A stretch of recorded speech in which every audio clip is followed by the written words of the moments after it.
नमस्कार, स्वागत है आपका चमत्कारी टोटके चैनल पर। दोस्तों, पूजा के बाद सबसे ज्यादा कंफ्यूजन इसी बात को लेकर होती है कि थाली में बची चीजों को दोबारा पूजा में रखें या नहीं। लेकिन हर चीज दोबारा इस्तेमाल करने लायक भी नहीं होती। इसी वजह से मन में डर रहता है कि पूजा में कोई गलती तो नहीं हो गई। इसीलिए साफ नियम जानना जरूरी है। तो वीडियो को अंत तक देखें और चैनल को सब्सक्राइब नहीं किया है तो कर ले। सबसे पहले उन चीजों की बात करते हैं जिन्हें बिना किसी चिंता के दोबारा पूजा में इस्तेमाल किया जा सकता है। पूजा में इस्तेमाल किए गए चांदी, पीतल और तांबे के पात्र हर पूजा में दोबारा प्रयोग किए जा सकते हैं। इसी तरह भगवान की मूर्ति, घंटी, शंख, मंत्र जाप की माला, पूजा का आसन, पूजा की थाली और धातु का कलश, ये सब स्थायी वस्तुएं होती हैं। इनमें कोई दोष नहीं लगता। बस अगली पूजा से पहले इन्हें साफ करना जरूरी होता है। अब उन चीजों की बात करते हैं जहां सबसे ज्यादा लोग गलती कर देते हैं। भोग, पूजा का जल, फूल, माला, चंदन, कुमकुम, धूप, जलाया हुआ दीपक,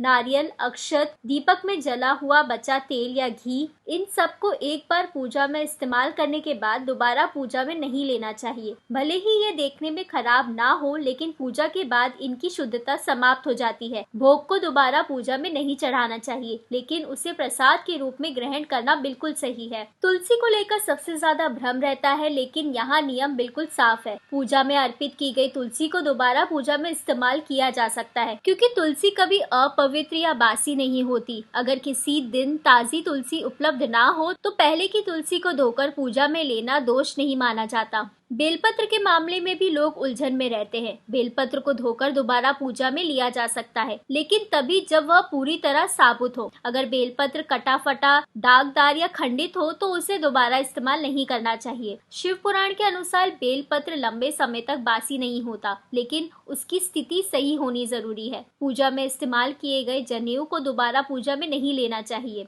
उसे सम्मान के साथ तुलसी या पीपल के नीचे रख देना सही माना जाता है। इसी तरह पूजा में चढ़ाई गई सुपारी भी दोबारा पूजा में इस्तेमाल नहीं की जाती, लेकिन उसे किसी पवित्र स्थान पर रखा जा सकता है। अगरबत्ती और धूप की बात करें तो जो अगरबत्ती या धूप जल चुकी है उसे दोबारा उपयोग नहीं किया जाता, लेकिन जो अगरबत्ती अभी जली नहीं है और अलग रखी हुई है उसे अगली पूजा में इस्तेमाल किया जा सकता है। अब पूजा के बाद बचे फूल और मालाओं की बात। इन्हें कूड़ेदान में डालना सही नहीं माना जाता। अगर फूल सूख गए हों तो उन्हें गमले की मिट्टी में दबा दें या किसी पेड़ की जड़ में श्रद्धा से छोड़ दें। इससे पूजा की सामग्री का अपमान नहीं होता। दीपक में बचे घी या तेल को लेकर भी साफ नियम है। पूजा के लिए निकाला गया घी या तेल अगर अलग रखा हो और बच जाए तो उसे अगली पूजा में इस्तेमाल किया जा सकता है, लेकिन जो तेल या घी दीपक में जल चुका है उसे किसी और काम में इस्तेमाल नहीं करना चाहिए। उसे किसी दीपक में पूरा जलाकर समाप्त करना सही तरीका है। अगर चावल, रोली, हल्दी या कुमकुम बच गए हों और दोबारा पूजा में उपयोग ना हो सके तो उन्हें तुलसी या पीपल के नीचे अर्पित कर दें या साफ जल में प्रवाहित कर दें। इन्हें कूड़ेदान में नहीं डालना चाहिए। पूजा में इस्तेमाल किए गए कपड़े अगर साफ हैं तो उन्हें दोबारा पूजा में लिया जा सकता है। अगर वे पुराने हो जाएं